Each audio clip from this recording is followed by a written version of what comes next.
being victimized by curses and yokes is mentally dependent, not just spiritually dependent, not just demonic. Increase and prosperity depends on a belief system. Manifesting excellence and leadership depends on a belief system. Walking in the anointing depends on a belief system.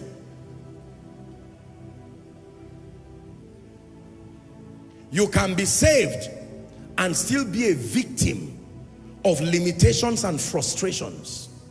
You can be saved, yes sir, you can be genuinely saved and still be a victim of limitations and frustrations that plagued you before you got saved. That means those things were there, and even after you got saved, they did not recognize it. The oppression still remained, and yet you are genuinely born again. It's why many believers doubt their salvation. Once you believe in the name of the Lord genuinely with your heart, you are saved. But because you do not understand the journey beyond salvation, you see that now, that there is a journey beyond salvation. In addition to your being saved, the journey, the way now, then the truth, then life.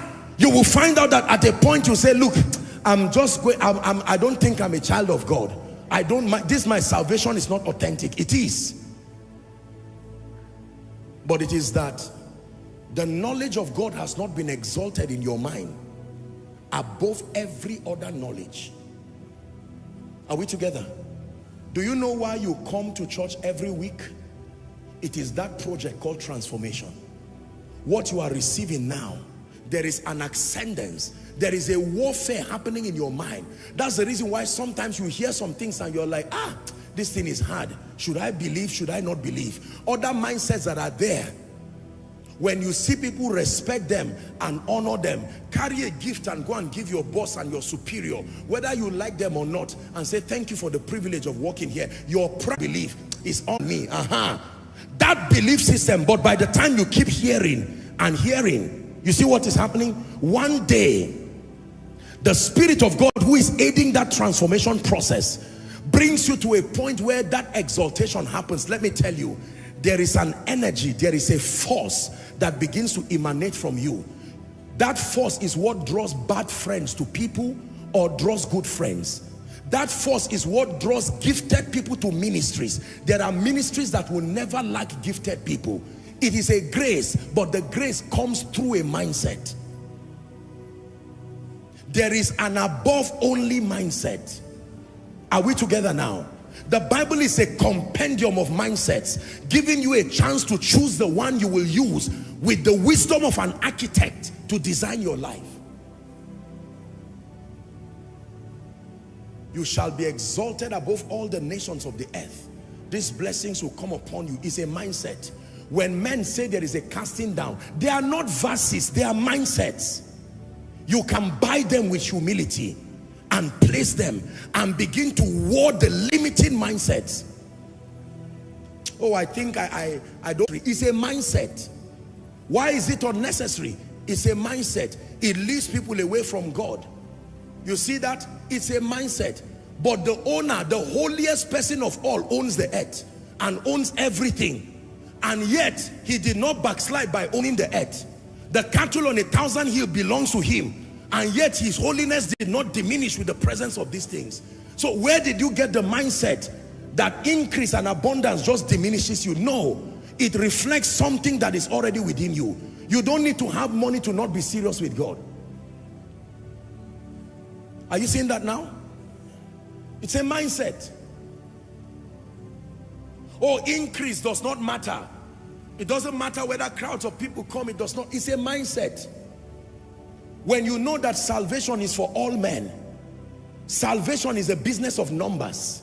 Numbers matter when you're talking about salvation. But that does not mean if there are not many people, you are not doing well. But salvation is a business of numbers.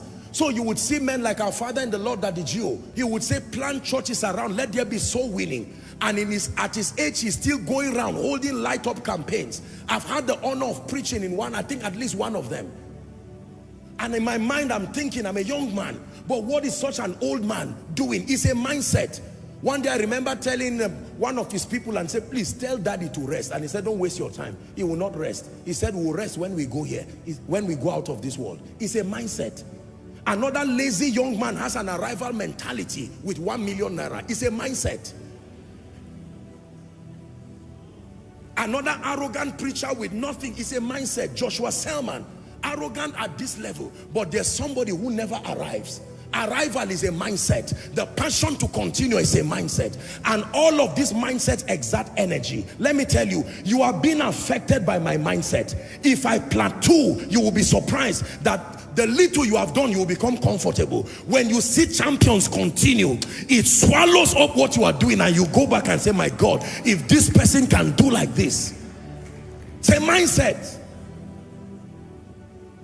When you see anointed people still praying and fasting and studying the word, it's a mindset that there are still more lands to conquer. Are we together now? Yes. Please, believers, hear me. If this sermon does not affect you, then forget about liberty. Demons used to oppress me as a preacher. I've told you my story. Not as a believer, as a preacher. I was already anointed. I would go for programs and great miracles will happen, and return back and lie down, and here comes these spirits to my room. I said, what is all this nonsense? How can I be ministering in the power of God and then I return back and they're oppressing me? Because they have no respect for whether you are called pastor, whether you are called prophet. Once they find something that attracts them, they will come. And they will not just come, they will prevail. Satan cometh to me, poverty cometh to me, prosperity cometh to me. So all the realities that you need and hate in life, you are like in a, permit me to use the word, a swimming pool that is full of everything. Poverty is flowing around you, wealth is flowing around you, increase is flowing around you, but the one that comes to you is the one that finds a component within you that draws it to you. This is the concept of what we know to be familiar spirits. You know why they are familiar? They want certain occurrences to remain in certain lives, in certain territories. So they study the mindset that attracts that trouble, and they create a stronghold around it, so that everybody from that family thinks that way. Grandfather transfers it to father, so the evil continues. If a child stands up and says, I'm breaking it, you don't break it by saying, I rebuke it alone. You rebuke it, but you start re-engineering your thinking. Another kind of energy is now sent to your village. Not me, not me. And the curses will come, but they will not meet someone of that kind of bloodline again, because something has been altered.